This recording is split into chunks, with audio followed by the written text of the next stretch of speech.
You gotta wake up to a world that's real. You gotta rise up and make it feel. Life in full measure is more than just pleasure.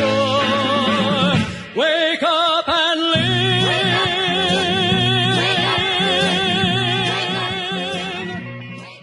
Hello and welcome. Today is Monday, February the 23rd, 2015. This is Paul Sandhu coming to you with another episode of Wake Up and Live Radio. I have a repeat guest with me on the line today, which is Jeff Nielson from British Columbia, Vancouver, British Columbia, Canada. And Jeff's website is bullionbullscanada.com. Jeff is a writer and an analyst of great excellence. And since Jeff has been with us several times in the past, I won't do a long-winded introduction. So hello and welcome, Jeff. Hi, Paul. Nice to be back again. Good to have you back on, Jeff. Since this is our first program of this year, although we already almost 2 months have gone by, there has been a lot of activity that has happened in the financial/economic arena, as I'm sure you must have observed. So where shall we begin with today? What's the most pressing issue that you are studying at the moment? Well, the toughest question that you might be able to ask me is to try to pick out, which one thing is more alarming than anything else, because there's simply so many reasons for us to be particularly alarmed by the deterioration of events. It would be hard for me to actually pick out just one thing. Right. Yes. Of course, since the very beginning of the year, we have had the Swiss that removed their peg. Of course, the oil price, which we discussed in our last show, which was towards the end of last year, and that was when it was starting to decline. And that has, of course, been a big subject, especially in Canada, because I think it's affecting our economy adversely for sure. And then this whole story about Greece, that is still an ongoing saga. And to be honest with you, this Greece story, is giving me a big headache, and I'm sure it has a lot of people, because this has been, it's like Groundhog Day, every couple of months, every year, it just keeps to pop back up, and then it disappears into the background. Do you think it's going to disappear again, and basically the status quo will be maintained, or are we looking at something perhaps more dramatic that is about to happen? Well, we're going to see something dramatic. The only question remaining is which way the drama is going to unfold. Definitely, things are not going to go back to the status quo in terms of the same sort of burying everything and forgetting about it that we went through for the past 6 years.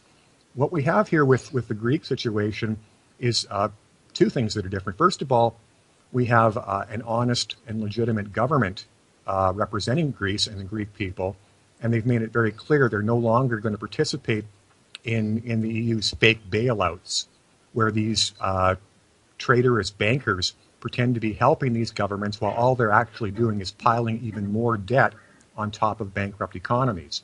So in that respect, we've reached a line in the sand, and of course, what normally happens when we have an impasse of this nature is that the bankers, being financial psychopaths that they are, simply seek to destroy any government that seeks to oppose their will. So this is what we're certainly seeing both publicly and behind the surface. Publicly, we have just a daily barrage of the most dire economic threats if Greece's government doesn't knuckle under and agree to more fake bailouts where they can pile more debt onto the bankrupt nation economy. Behind the scenes, of course, we're obviously seeing, or we're not seeing, but obviously it's taking place, similar pressure, maybe even greater pressure on this government, and very possibly also what it does in other regimes, which is seek to internally destabilize nations through their control over the media, even staging acts of violence, and that, what we've seen in Ukraine, except in a somewhat milder level at this point.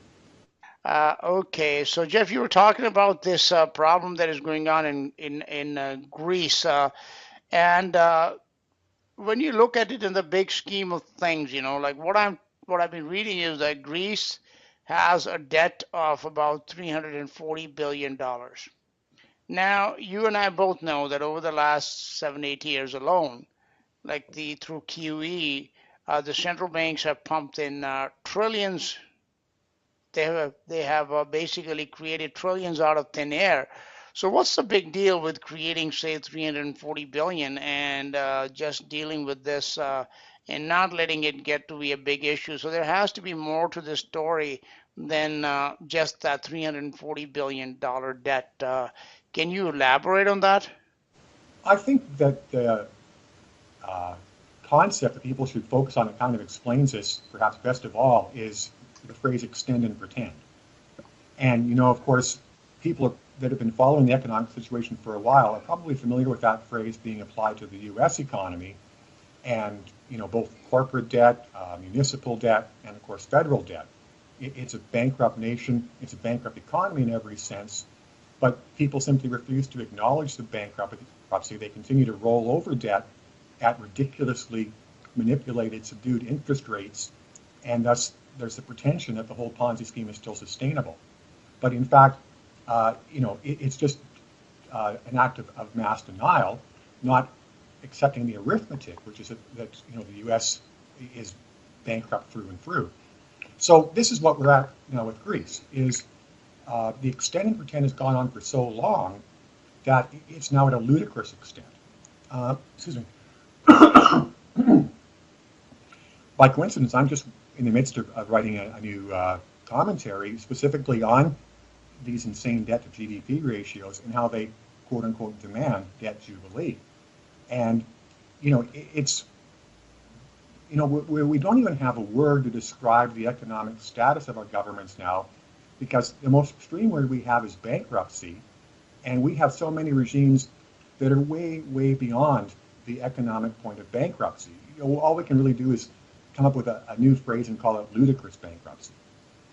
So, we've got all these governments that are now at ludicrous bankruptcy levels.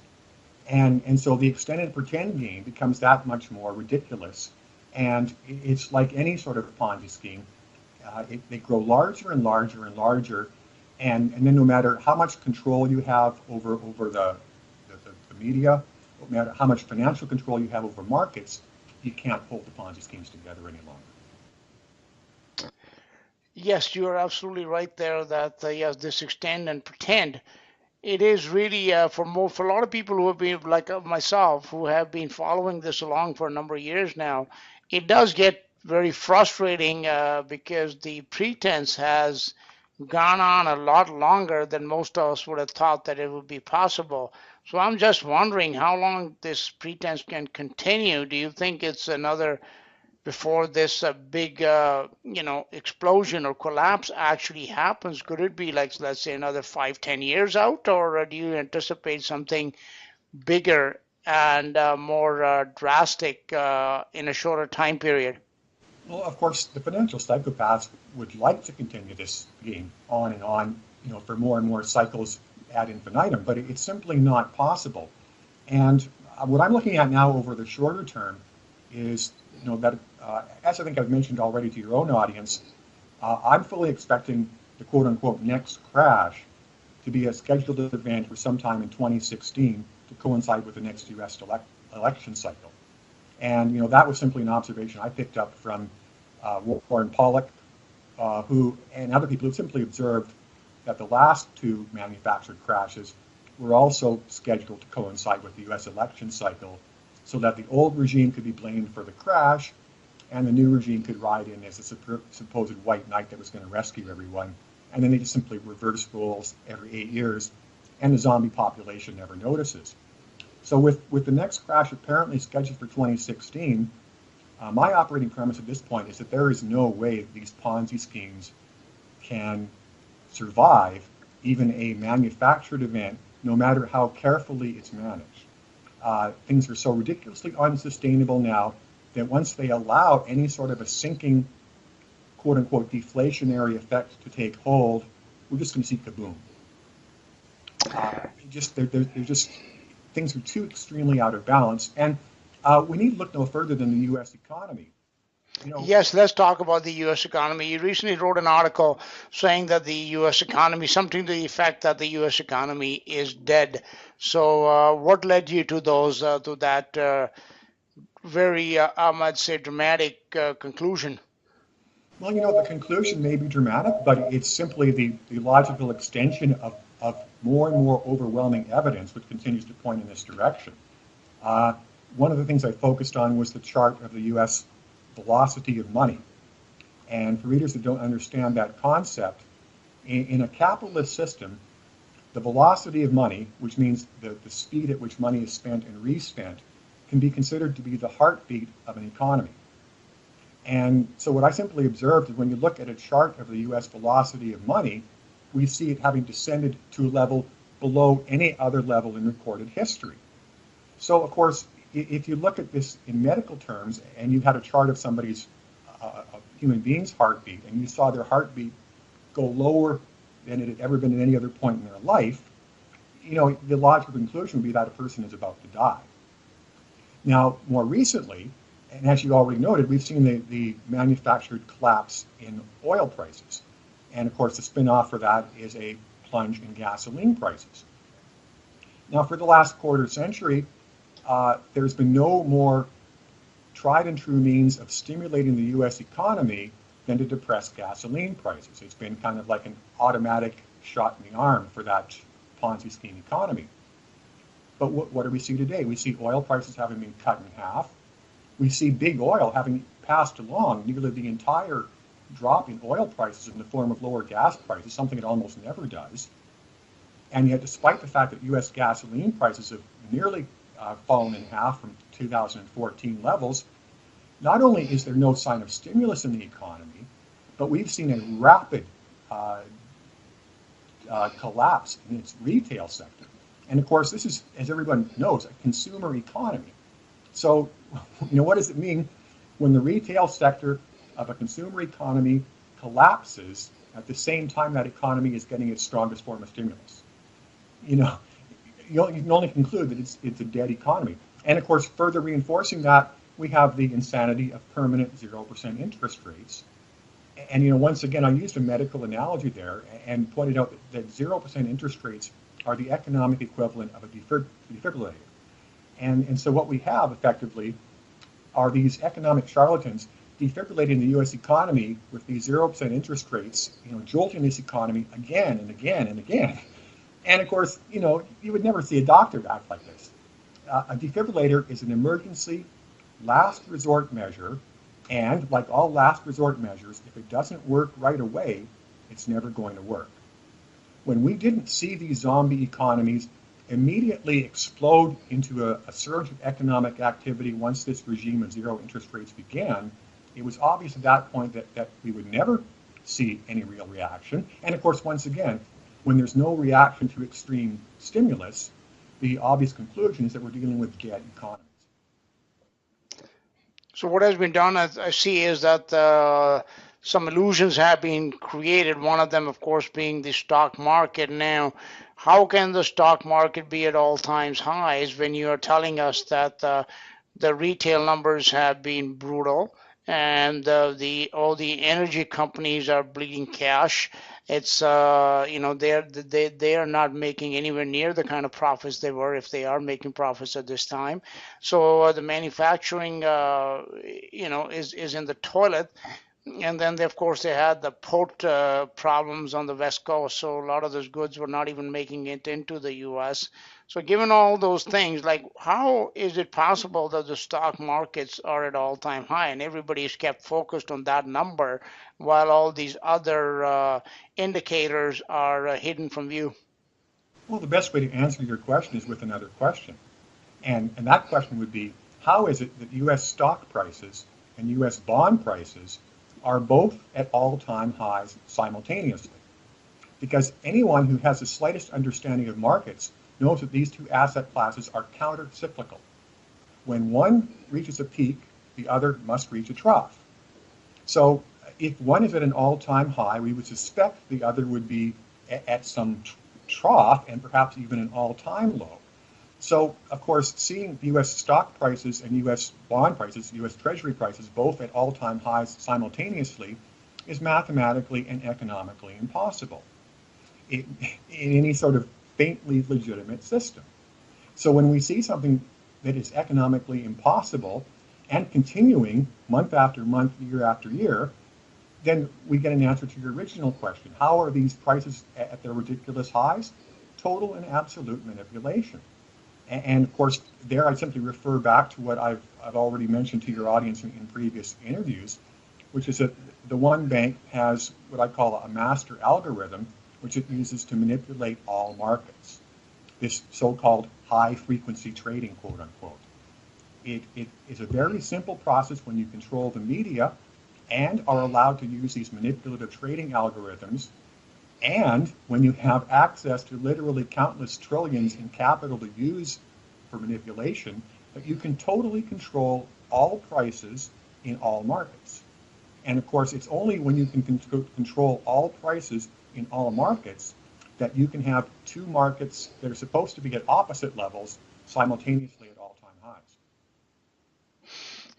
Yes, it is indeed almost surreal to see these things happening because they are so counterintuitive to what has happened in the past. So what that tells me is that looking at historical data and what happened in the past is really not all the rules, that were applicable in the past that no longer apply. So it seems like we are in uncharted territory. However, this is not lost upon America's creditors, such as China and Russia and other, nations that are outside of the realm of the Anglo-American banking influences. So those people seem to have observed that the handwriting is on the wall, and they are taking actions to protect themselves.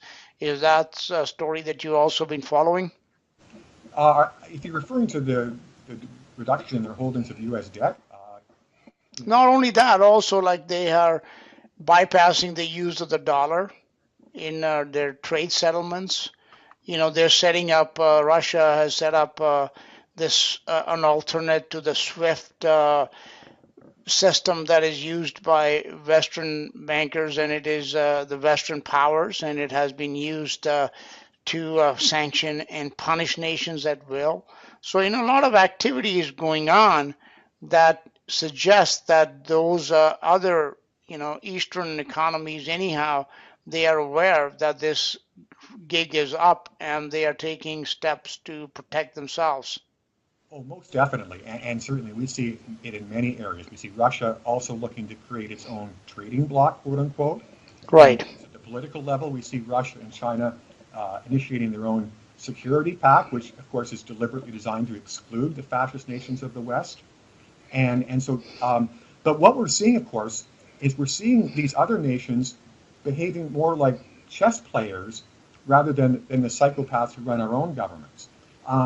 We're seeing them consciously look to avoid confrontation with these the nut jobs that run our own governments, because of course you don't want to have confrontation with psychopaths. Instead, what we see them doing is looking to position themselves better and better, the way a chess player approaches a conflict. Avoid direct confrontation until you have absolutely an overwhelming superiority and can then move decisively. So we see the moves you've talked about and that I just mentioned. We see China, of course, steadily and rapidly moving to take over as the reserve currency for the world economy. And of course, the West has, as I mentioned, I think in a previous interview, essentially thrown in the white towel and acknowledged that this transfer is coming and that it can't prevent it. And we see this in two obvious ways. We see this through the government of the UK beginning to denominate its own bond debt in renminbi. And we saw perhaps even more striking example recently when Canada, our own government, announced a giant currency swap with China. And of course, the currency swap is to phase out the use of US dollars and phase in the use of renminbi. So when we have, Canada, the US's closest proximate neighbor and our historic largest trading partner, now moving out of US dollars, no clearer sign could there be that the writing is on the wall. Yes, it must. It has to be on the wall, and not only that, there's something which I have observed, which I never thought I would see. So even back in the days of the Cold War with the Soviet Union, they had many satellite states in Eastern Europe, but all those states like Poland and Czechoslovakia and Hungary, etc., they viewed the Russians with a great deal of distrust.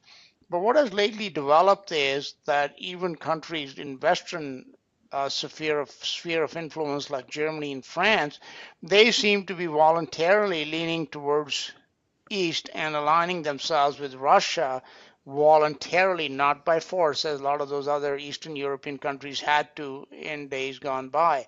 So this idea of a developing bloc, which is ready to take on the behemoth that is the United States, it seems to be well along, and I suppose it's one of those things like that Hemingway quote, how did you go bankrupt, first slowly and then suddenly. So as the abandonment of the dollar, it may be in a slow phase right now, but then it could happen very, very suddenly, and the whole face of the financial world could change almost overnight. Would you agree with such an observation? Certainly, the possibility of a massive and sudden event is is a very real risk. But what we have to counter that with is the knowledge that nobody wants this. Even the nations of the East don't want to see the West collapse in a sudden manner because an economic collapse of that magnitude would have massive spillover effects and destabilize governments all over the world. So nobody wants the collapse to be sudden. And this is another reason why we see the East maneuvering like chess players rather than taking a more direct path toward replacing the West at the helm of the global economy and the international system. They know that it has to be done in a very delicate manner.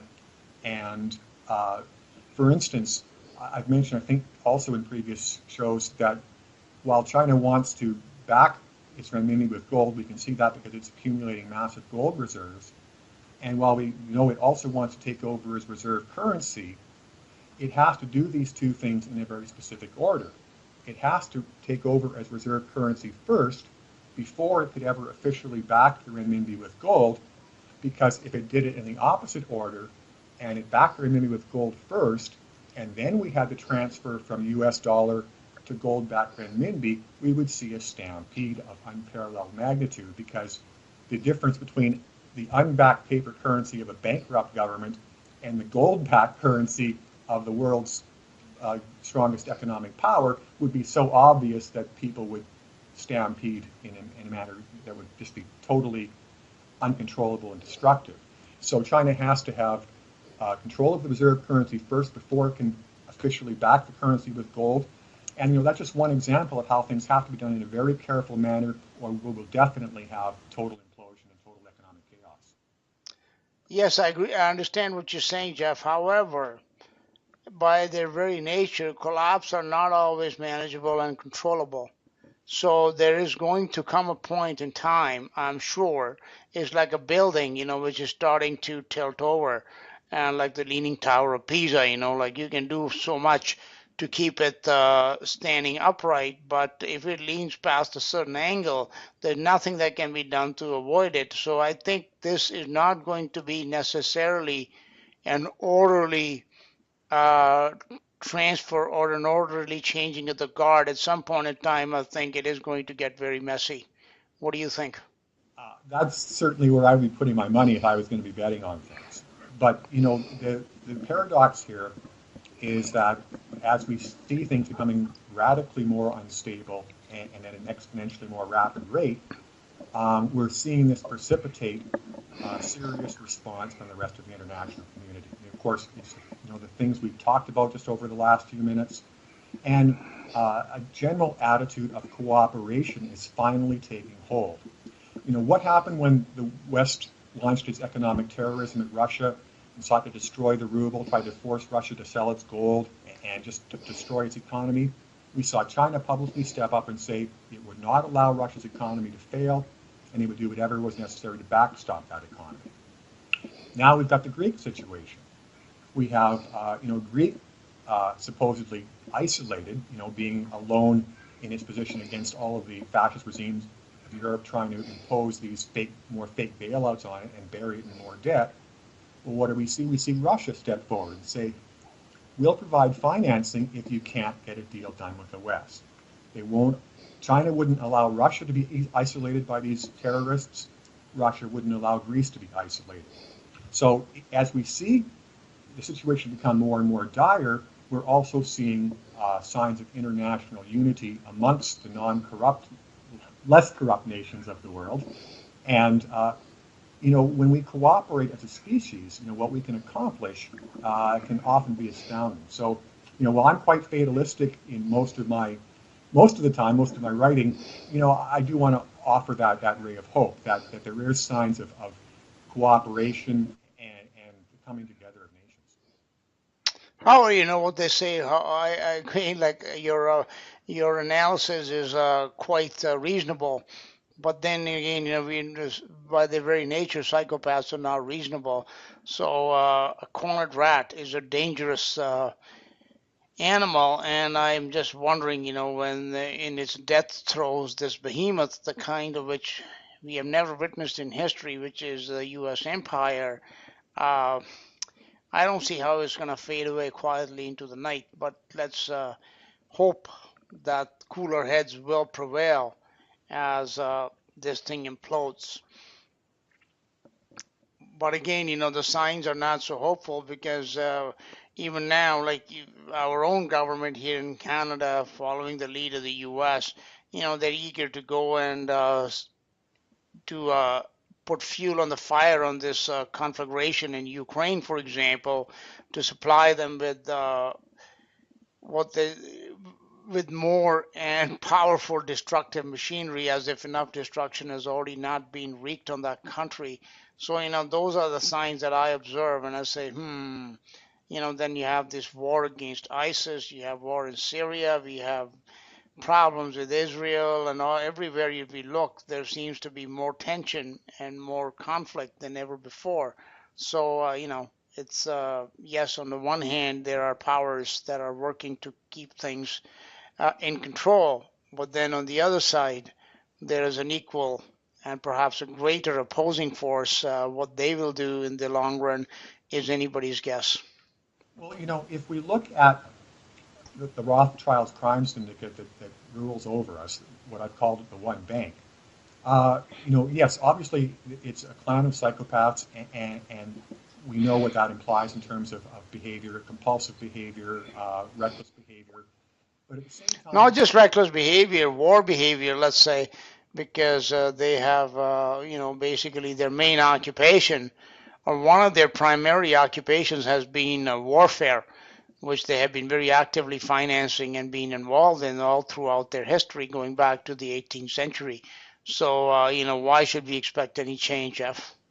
Well, because, they are ultimately thieves, meaning bankers. And of course, that means that more than anything else, they're governed, their plotting is governed by the bottom line. And so what must now be obvious to them, because it's been so dramatic, is that the haul from operating their crime syndicate, their ill-gotten gains, are steadily diminishing every year. They're squeezing tighter to try and get tighter and tighter control, but their crime syndicate is yielding less and less profit. So from that perspective, there is at least a possibility of them realizing that their own method of operation is now obviously self-destructive, even in respect to their own twisted interests. And so, while we can never expect them to adopt any sort of enlightened attitude towards humanity as a whole, when they see that their current scheming is literally destroying their own empire, no matter how much they succeed, quote unquote, one can only hope that they'll get, it'll sink in that success in this form doesn't even serve their own purposes. What about all this QE? Don't you think like that's making its way into their coffers one way or the other? Well, yes, and by my calculation, this insane regime of conjuring paper out of thin air now provides them with roughly $100 trillion per year of free capital. But, So what are they using their capital on? That's what I'm kind of curious to find out. Where is that going? Because that's one heck of a lot of money. on the one hand, they've gotten such absolute control over the governments and the printing presses of all Western nations that they can now literally give themselves as much as they want for free every year whenever they want. But the problem is they can't use all of that. They can't simply print up $100 quadrillion and buy every asset on the face of the earth because, of course, in anything that extreme, it would become so obvious that this was just worthless funny money that it would immediately lose its purchasing power. People would instantly, or not instantly, but very, very quickly simply refuse to accept dollars no matter what else happened in the world. So, and even now, even with only, quote unquote, 100 trillion per year of free fantasy money for themselves, they can only deploy the tiniest fraction of that into the global economy, or it would cause explosive bubbles that they couldn't control, and of course it would cause the hyperinflationary depreciation of one or more of these currencies. So it's had to take the vast majority of this free money every year and funnel it into its own private casino, the derivatives market. So here's the funny part. These thieves have created this private casino for themselves, which they call the derivatives market. Its notional value, in other words, the total worth of all of the contracts, is somewhere well in excess of $1.5 quadrillion. Well over 20 times the size of the entire global economy.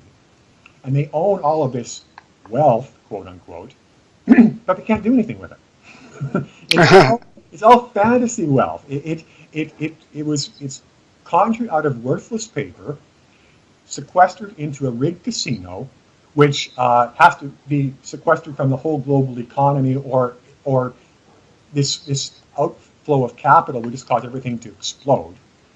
And so they've reached a situation where they can add as many zeros as they want onto their own net worth, but it doesn't mean anything.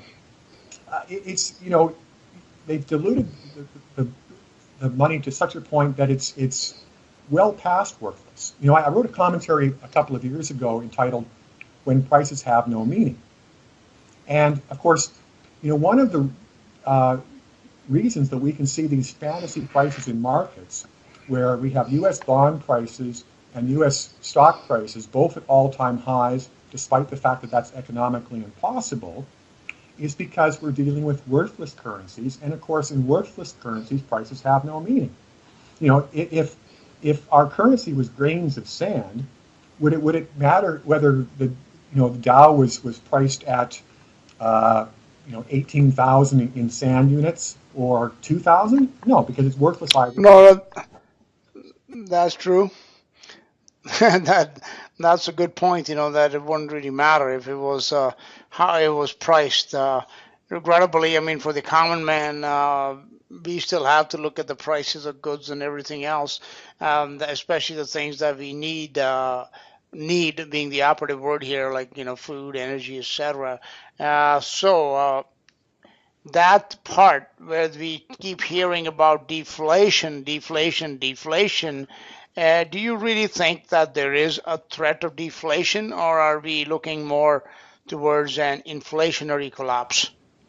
Well, this is one of the great areas of misunderstanding in the realms of economics. And it's basically the reason people get tripped up in this whole inflation-deflation conundrum is because when any so-called expert reports on this issue, they always refer back to the Great Depression, and they use that as their template for analysis. This is what happened when we had, great excess, we had a great crash. But of course, the context of the Great Depression no longer applies to our current economic context whatsoever, because at the time of the U.S. Great Depression, all of our governments were solidly solvent. So when you are dealing with solvent regimes, you can absorb a depression, and you can rely upon your savings and the general fat on the economy to sustain you during that trough, and then you emerge out the other side healthier, because of course one of the things that a depression does is it purges all of the bad debt and malinvestment out of an economy. Well, of course, today, none of those parameters apply whatsoever. Our economies are all ridiculously insolvent. There's not a single penny of savings to sustain us during a trough. And of course, not only is there no fat on our economies, but we've been shriveled through this relentless stealing by these banks to the point where all of these economies are emaciated skeletons. So you can't have an economic skeleton that has no savings whatsoever endure a depression. When things begin to collapse, we'll just have total and absolute complete implosion, absolute collapse of all markets, absolute debt default throughout our economy, and of course domino effect throughout all of the other indebted nations. And so we would never have some sort of drawn out Great Depression event. We would simply have debt jubilee. Kaboom, overnight, game over. But, of course, the psychopaths in charge of all this, they're the ones that are holding all this fantasy paper. And, of course, in an implosion, all of these quadrillions that I've talked about in fantasy wealth just go poof. So, it's precisely for this reason that we know that they would never willingly allow that type of overnight game over debt jubilee event. And instead, what they'll most likely do is do more of what they're doing now, except to an even more extreme level. In other words, to briefly avoid kaboom, they'll insanely escalate the money printing to an even more ridiculous level. And of course, that must result in hyperinflation, which is an even worse form of economic hell, but it'll be a few months or perhaps a year delayed. So the idea that we could have some sort of deflationary crash as any sort of enduring event is a ridiculous fantasy that, in fact, the bankers are trying to foster because they want us to believe that there's enough health in our economies to even survive this, and there isn't. So we simply have to focus on the fact that any so-called deflationary collapse must immediately result in either instant debt jubilee or near-term hyperinflation. So since a debt jubilee is a practically an impossibility, I don't think that's ever going to happen. Then, Well, it does happen. then Again, this is arithmetic. You pile up the compound interest and you go bankrupt. So people can't talk in terms of saying that something that must happen can't happen because, of course, that's nonsensical. As a matter of arithmetic, the compound interest must result in bankruptcy, which of course is why Keynesian economics is nothing but ludicrous nonsense.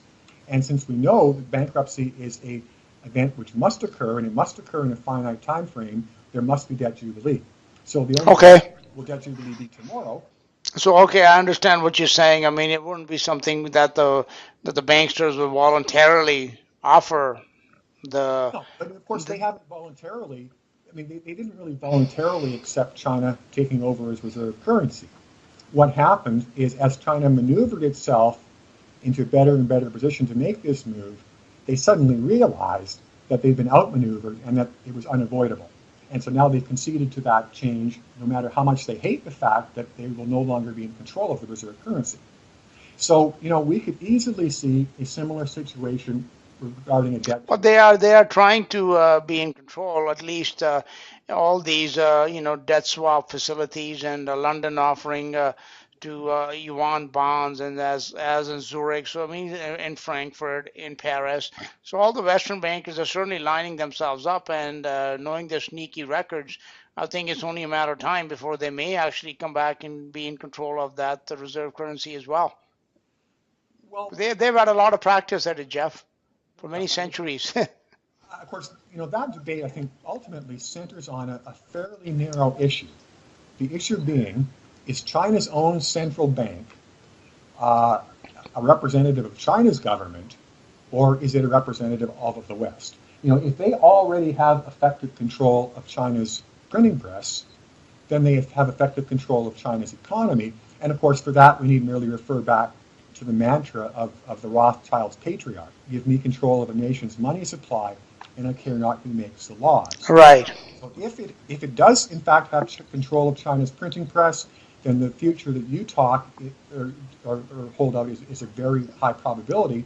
If it does not have control of the printing press, then it does not have control of China, and then of course China can act independently of the bankers. And of course it can allow, as long as it maintains control of its own printing press and that's its own sovereignty, it can allow these thieves to participate in its system without taking control over it. Right. So that would be that is something that none of us can, because we are not on the inside, so we can't say for sure No. what the reality is.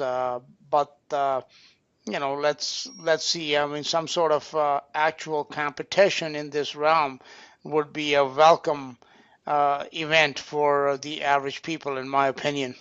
Yeah, and that's ultimately what it boils down to. Is the current interplay among nations a genuine changing of the guard, or is it just more stage theater? Right. Now you said something that they will really pump more, pump out a lot more of this what they have been doing to do it on a much bigger scale. So you think that this QE, which the Fed keeps telling us is now at an end, and they're going to start raising interest rates? You think they're just blowing hot air and won't happen? Well, you see, the thing is, of course, there's been no tapering, let alone an end of the QE. They simply said they did it, and Yeah, stopped, that's true. and stopped acknowledging the money printing. And of course, once again, it's just a matter of what they said was economically impossible. We've been told by the Fed itself that the money printing they were doing, the QE that they started in 2009, was explicitly designed to do, among other things, pump up stock prices. So if you inject a flow of capital into markets for the explicit purpose of pumping up market prices, and then you withdraw that flow of capital, the markets must collapse. Again, this is simple arithmetic and must happen. The fact that U.S. markets have not collapsed means there's been no reduction of QE, ipso facto. So they've said. So actually, I would, sorry to interrupt, but I would think that they must have increased it somewhere along the line, No, because the stock market and the bond market keeps making new highs. well, yes, and in fact, that's what the reality must be, because the prices have gone higher. We know that in order to have Ponzi schemes continue to go up, they require an increased flow of capital, not a decrease. So yes, you're quite right. In reality, there must have been an even higher rate of money printing taking place, even though they claim they're not doing any at all. And this just goes back to something that I've been writing about for 3 years now, which is that going back to somewhere around 2009, the Federal Reserve began to counterfeit U.S. currency, literally counterfeit it, create trillions of dollars that it was not acknowledging and reporting, and then it uses those dollars to, among other things, buy up its own worthless bonds, which is the only way it can prop them up to this fantasy price. So all that happened when the U.S. government claimed to be ending QE was that it stopped the official money printing and dramatically increased the counterfeit. So similarly, when you have a nation that is this totally criminal and of course has control over all media, so it can say that it's doing things that are impossible, then there's no reason it can't say that it's raising interest rates. It won't actually pay more interest, but they'll just, through the liars in the media and the official government will have this official interest rate that's 2% or 4% or 6%, but it doesn't exist. Nobody's actually paying that interest. They're just pretending that that's the interest rate. Just like they never ended the QE, they just pretended to end the QE. And of course, we live in such zombie societies where the serfs in our populations don't even bat an eyebrow when our governments say again and again that they're doing the impossible. You can get away with this sort of fantasy land where they simply say they're doing things that are impossible and they're not doing it and nobody notices. So then the reality will only become obvious when the divergence between this fantasy economy and the real economy is so great that the truth cannot be denied any longer. And you think that that is something which the world is headed towards sometime in 2016? It doesn't seem to be possible for there to be any other outcome. They've maneuvered this themselves. The 2016 crash is something they want. Warren Buffett's already pulled his $50 billion out of the market. He's waiting for these bubbles to deflate. So we know that this is already something that's carved in stone. And the other thing too is the simple fact that there's no more money to be made in pumping up the bubbles higher. There's no money entering these markets now but their own corrupt dollars. All the chumps that were ever going to invest into these Ponzi schemes have plowed in all of the pseudo wealth that they're going to pump in. So there's no longer any profit to be made from continuing to pump the bubbles higher. It's simply a strategic choice of when you deflate them, because they can always profit on the collapse as well, because when you're the one that schedules the collapse, you get to place your own bets first. So the only way forward for them in terms of making more money is to stage the collapse, but they can't survive the collapse. So they've maneuvered themselves into multiple no-win scenarios, and there's no way out. And so this, of course, gets back to what you were saying about the cornered rat, and what do they do then? And of course, the very real reason why we should all be very, very afraid. They've gotten a situation they cannot survive under the current system in any sort of thing that faintly resembles status quo. So we will have something radically different, and very likely radically worse, at least over some horrific transition period. Now, this year, a lot of people keep talking about the end of the central banking regime, which seems like a very near impossible thing to happen, but it could.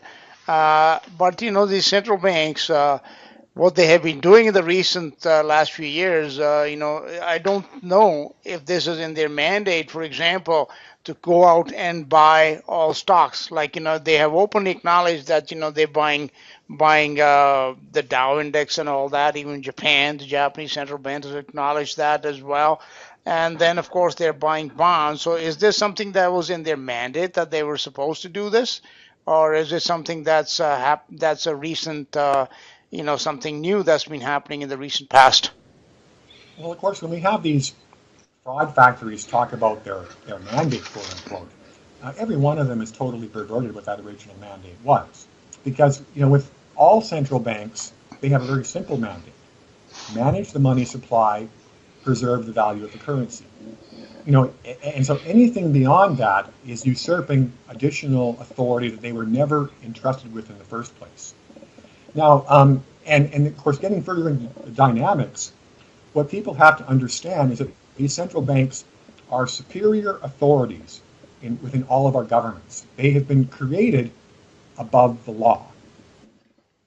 Well, that's a good point. Can I interrupt for 1 second, Jeff? This is something I did want to point out, that I hope by now people have come to see that what's happening in Greece, for example, what the Federal Reserve has been doing, and the Bank of Japan, and the ECB, and all these central banks around the world, that people can see plainly that these banks and these bankers, they are above the law. They are above the government, so that the world is actually being run by the banksters, which people like yourself and a lot of others have been saying for a very long time. But now we have been given this evidence openly in the last 4 or 5 years, and to me it's plain as day. Well, and what people have to understand here is that the central banks have long publicly acknowledged that they're above the law, but they've done so in euphemistic terms. What they say is that we're independent, quote unquote. Right. But here's, of course, the point of logic. There was something in Turkey, by the way, where the prime minister is trying to, imprison the central banker, and they have a big open conflict going on right now that I read about. It's a difficult point of logic. When we, of course, only have one economic system, and we have two entities within that system. We have our governments, which control the fiscal management, and we have our central banks, which control the monetary management. Now, of course, within any single entity, within any single economy, only one entity can be independent. As a matter of logic, if one entity is independent, the other entity must be dependent.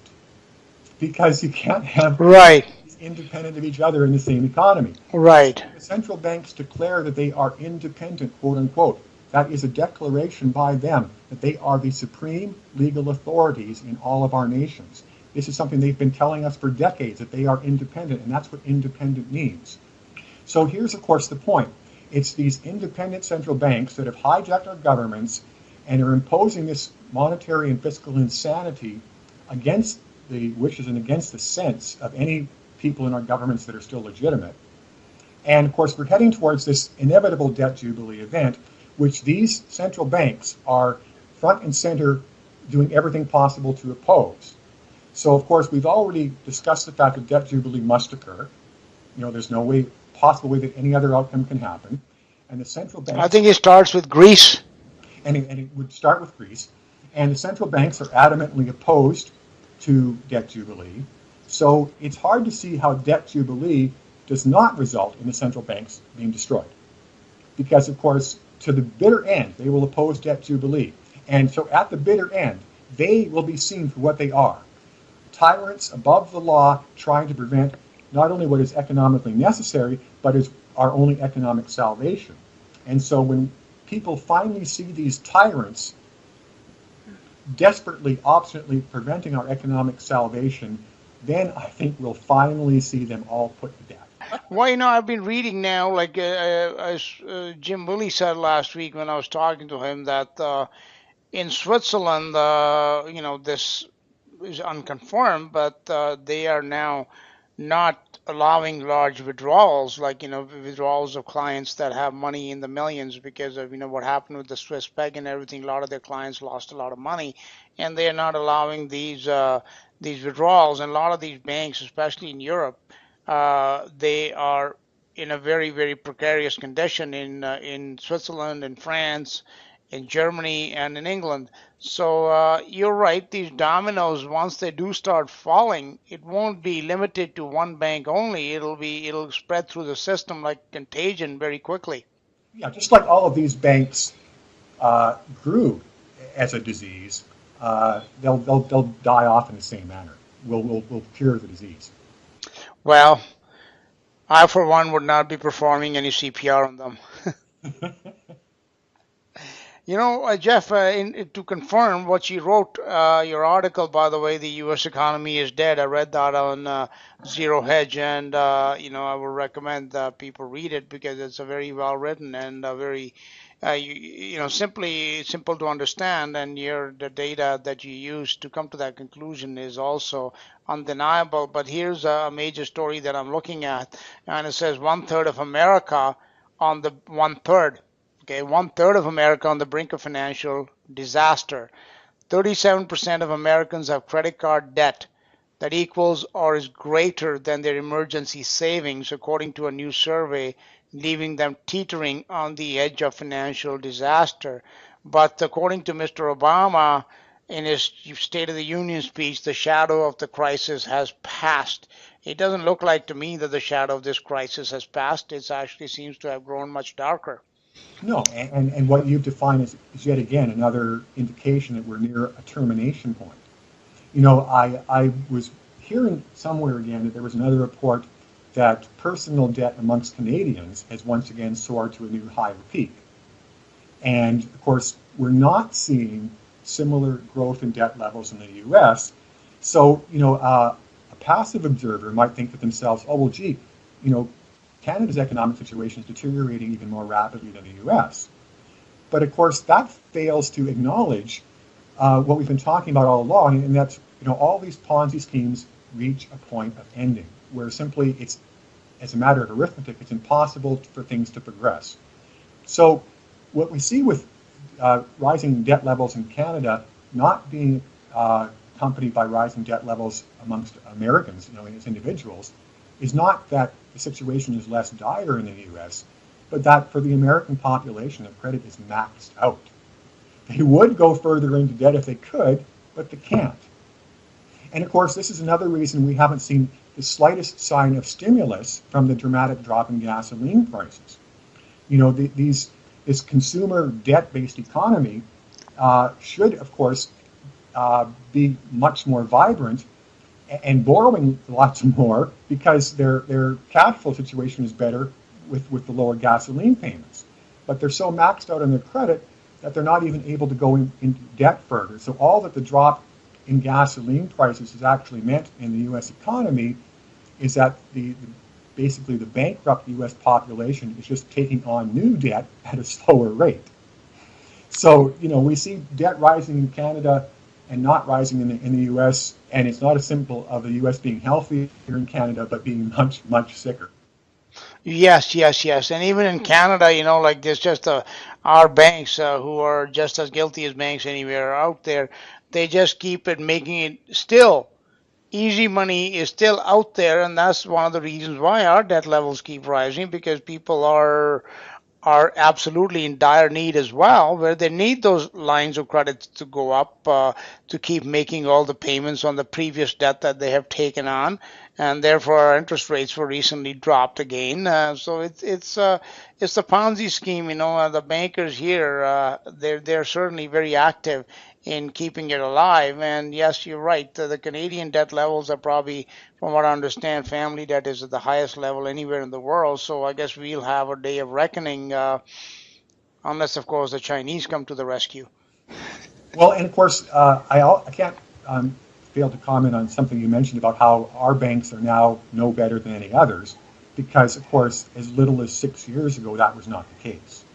What we had, of course, when the Harper regime usurped power and seized control of our government, is it went about deliberately destroying our financial system. It went about deliberately turning our banks into the same fraudulent Ponzi schemes that we have throughout the rest of the Western world, because until Stephen Harper and the Conservatives were elected, we did not have that disease. That was one of the few ways in which Canada was different from the other corrupt Western regimes, and it's yet another way in which Stephen Harper's regime has destroyed our economy since assuming power. And I also want to remind people that this is an illegal government. When Stephen Harper usurped power by illegally suspending Parliament at the beginning of 2010, that was an utterly illegal act. There was no legitimate reason for him to suspend Parliament. He did that more than once, didn't he? Just the one time he prorogued Parliament to. No, I thought he did that twice. I may be wrong, but I thought he did that twice. He did that again after that. I'm only focused on the one event, and that was right. When, the opposition parties had stated their intention to form a coalition and vote the Harper government out of power. And before they could do that, he illegally suspended Parliament to cling to power. And while Parliament was illegally suspended, the corporate media launched this massive propaganda campaign where it labeled the movement by Canada's opposition parties to vote the Harper government out of power as being, quote unquote, undemocratic. And of course, it's a sign of what pathetic zombies the Canadian people are, that they accepted the lie of the corporate media that voting the Harper government out of power would have been undemocratic. So, of course, having usurped public opinion, it then continued on its way with its illegal government. And, of course, what we have to understand is the fact that the Harper government won a supposed majority, quote unquote, in the last election can never legitimize this illegal government, because it's a known fact that political incumbents have roughly double the chance of winning an election as a non-incumbent. And so the fact that the Harper government was the illegal incumbent in the last election and had thus a huge illegal advantage means that its so-called majority victory was just as illegitimate as when it suspended Parliament, and this government can never become legal and never become legitimate until it steps down from power and wins an election as a non-incumbent. Until that time, we are governed by an illegal, illegitimate government that has no right to be exercising power. I personally think there's no real difference between the liberals and the conservatives anyways. I think Trudeau's being groomed and he's waiting in the wings, and he's going to come in as the knight in shining armor, and he'll continue the destruction of Canada apace, just like Mr. Harper. But anyhow, we'll wait and see where that leads. But the signs are not good in Canada with all these anti-terror legislation that has been rushed through based on a false flag event. So it's we are going down the same path as our southerly neighbors. Yeah, sadly, I unfortunately totally agree. My own assessment is exactly the same as yours, that Trudeau Jr. is just another puppet. And Yes. so we will not have an episode like we had when the last corrupt conservative regime was thrown out of power, where a legitimate liberal government replaced it and gave us a decade of good government. That cannot happen if the liberals get back in power. It'll be exactly what you say, just a new flavor on the same corruption, and it'll essentially parallel the two-party dictatorship we have in the U.S. So the only hope we have of legitimate government is that a different party achieves power. And, I don't even know whether the bankers have managed to infect and corrupt the New Democrats. Perhaps even that opposition party has now also been bought off and corrupted to the point where it's no longer legitimate. The only way we would know for sure is if they actually won an election. Oh, they won't win it. Like the media will never allow it, and the media is just too corrupt in Canada, just like CNN or whatever. CBC is no better. So you know what? We'll just. I don't think NDP has any chance of forming a federal government. Well, in the immediate term, I'll have to agree with you. But of course, using that word "never," that once again makes me kind of Never in the short term, anyhow. Like maybe. in the short term. And then, of course, over the longer term, we need to really look at Greece. Yes. What people would have said about Greece after they tried to elect a legitimate government a couple of years ago and were frustrated in doing so is that they'll never, quote unquote, have a legitimate government. But the fact was that things simply got worse and worse and worse till no matter how much the liars in the corporate media pretended otherwise, the people would no longer support the corrupt status quo, and they elected a genuine reform party. So, this is the whole point with dealing with a regime where psychopaths are in charge, is they have no end game. They are inherently self-destructive creatures, and so even if they maintain their own control, the only final outcome can be their own self-destruction, which was, of course, with what prompted another recent commentary of mine, Rothschild versus Rothschild. What do you mean by that? If we simply project the activities of this crime syndicate and concede them ultimate success, in other words, if we assume that they take control over the entire world, if we assume they steal the wealth, all the wealth of all the world, what then? Will they stop stealing? No, they can't stop stealing because they're psychopaths. And of course, being a psychopath, they are compulsive creatures. They have no control over their own behavior. So, if they finish their parasitic blood sucking and drain all the wealth out of the world so that there's no wealth remaining except their own, they'll turn on each other. That's not a prediction, that's an inevitable outcome because it's the only way in which psychopaths behave. They continue to prey and prey and prey upon others, and when they've vanquished all enemies, they still have one enemy remaining. It's the hope where there are equally powerful psychopaths, like that mutually assured destruction that prevented nuclear war. So I mean, so hopefully there are some Eastern psychopaths that are able to challenge the Western psychopaths, and they keep each other at bay. So at least the people. I don't look at that as any sort of positive way forward. No, I know it's not a positive way, Jeff. I'm just saying that the world is so messed up. People are, that's history has always been that, we've never been free of psychopaths except for maybe a short period of time. So, let's hope that we are headed for that period of time where there will be some relief from the madness of these elites. But I don't think it's a matter of ending up in some sort of psychopath versus psychopath hell, because the one other reality of human behavior over the long term is we see the pendulum swing back and forth. So, part of the reason that the Rothschilds have been able to create this massive crime syndicate, usurp control over all the Western governments, and effectively run the world going back for 100 years, is because the Western system was actually seen as being superior in efficiency, And of course, at one time, it was even superior in terms of the rule of law and legitimacy. But the mere fact is that being self-destructive, they've totally undermined everything they built up, and of course, they're now an example for the rest of the world of what not to do. So, rather than seeing the East emulate the West and build up their own psychopaths to create this sort of balance of terror or balance of power, I look at it differently. I look at it as, China and Russia will never be confused for being white knights. They're not the nicest regimes by any stretch of the imagination, but they've simply been up against such unmitigated evil, the West, that they're becoming nicer and nicer.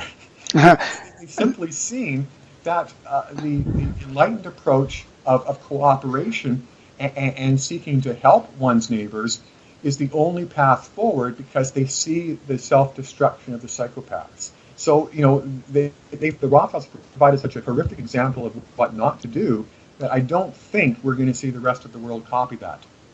Well, I certainly hope not. Jeff, before we finish off here, is there any other topic or that you might have? You did send me something which regrettably I've been traveling, so I didn't get a chance to really look it over, about silver hitting $1,000 or something. So shall we close off with metals, since your website is Bullion Bulls Canada? Let's talk about precious metals, gold and silver in particular. What do you foresee happening with these? Those of us who have been patiently, riding this, hoping, to see an honest pricing mechanism for this. What do you think is going to be happening this year and into the future? Well, those who have been following my work for the last 2 years will have noticed that I've been kind of without an answer when it comes to trying to come up with rational price estimates for precious metals today. And it's basically a function of what I... No, let me rephrase it. Let's not look at the price. Let's look at the value. When do you think that they will be valued where they should be rather than where they are at the present time? Well, that's actually quite a bit more complicated question, because, of course, we won't have reality and justice in the marketplace until we have general awareness amongst our populations that we don't have markets. We can't have reform of these corrupt rigged casinos that the bankers call markets until the general population becomes aware of the fact that we don't have any more markets. So, that question gets kind of convoluted, because it's a matter of changing perceptions in relation to events.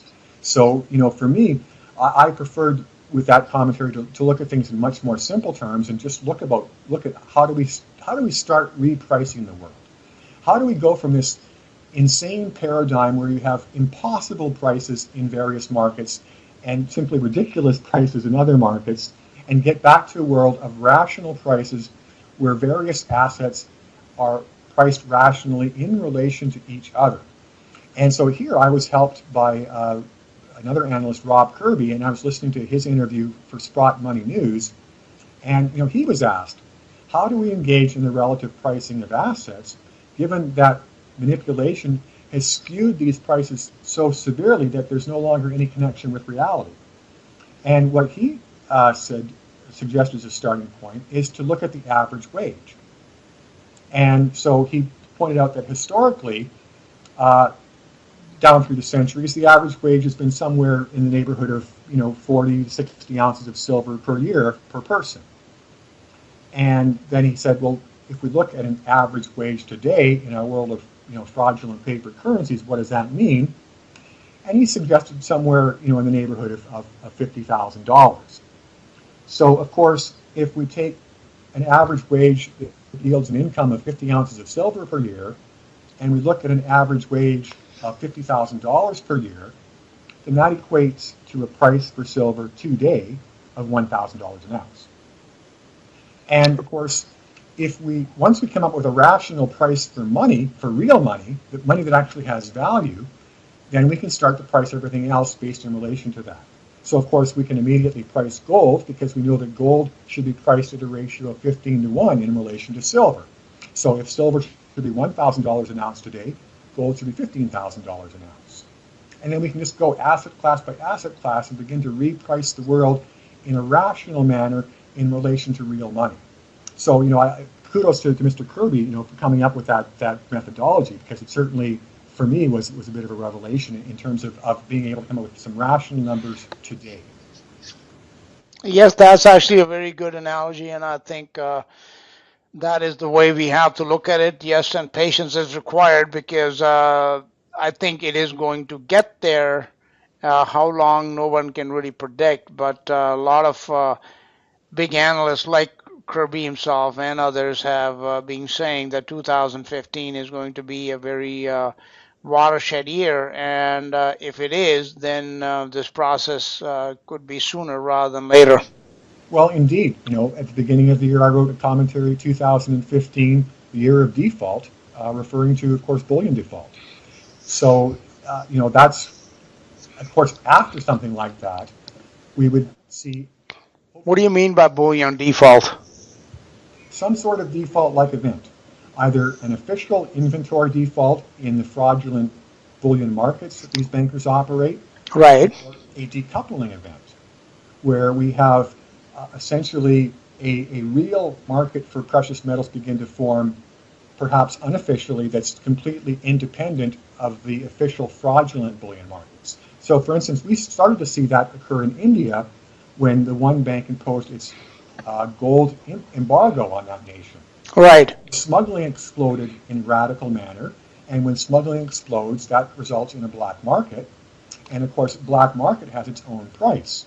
So, as smuggling absolutely went exponential in India, and we had this exponential growth in a gold black market in India, and a black market price, we had the real prospect of the world's largest gold market decoupling from the bankers' fraudulent paper markets and coming up with a real world price for gold. It may have been an unofficial price, but it would have been a real world price that people would have focused on more and more heavily.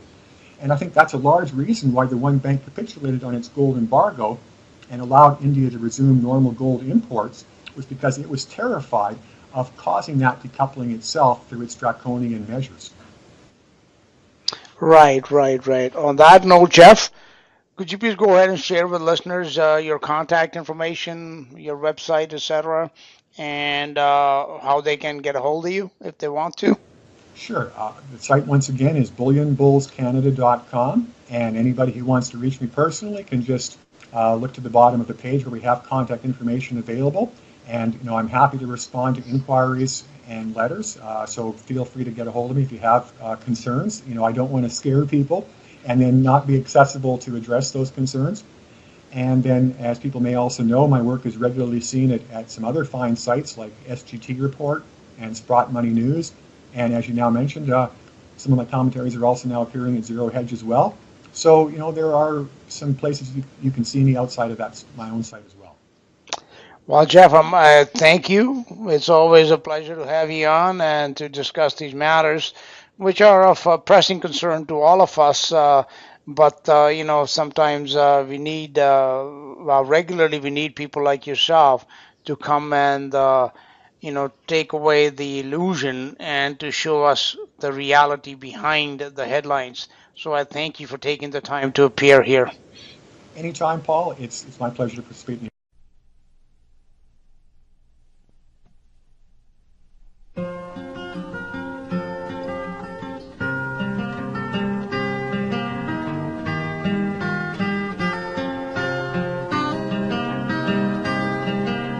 Take my hand, little man, I have a gift for you. Yes, I know it's so far to go, for I've been in your shoes too. I've held the world upon my shoulders, I've felt the grass beneath my feet, The rich young man growing cold inside, he turned and left me in the street. He turned and left me in the street.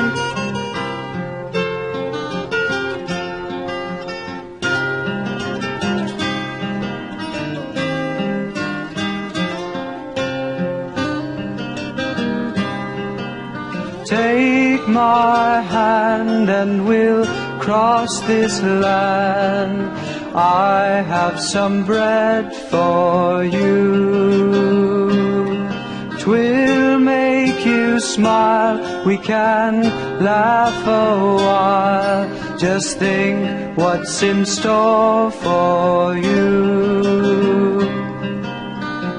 I've held the world upon my shoulders. I've felt the grass beneath my feet. The rich young man growing cold inside, he turned and left me in the street. He turned and left me in the street.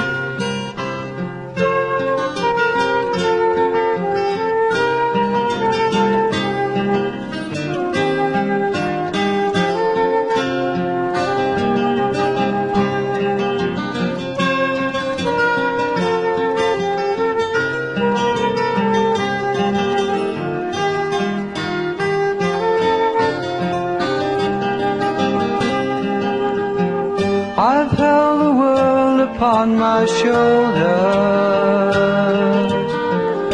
I've felt the grass beneath my feet. The rich young man growing cold inside, he turned and left me in the street. He turned and left me in the street. He turned and left me in the street.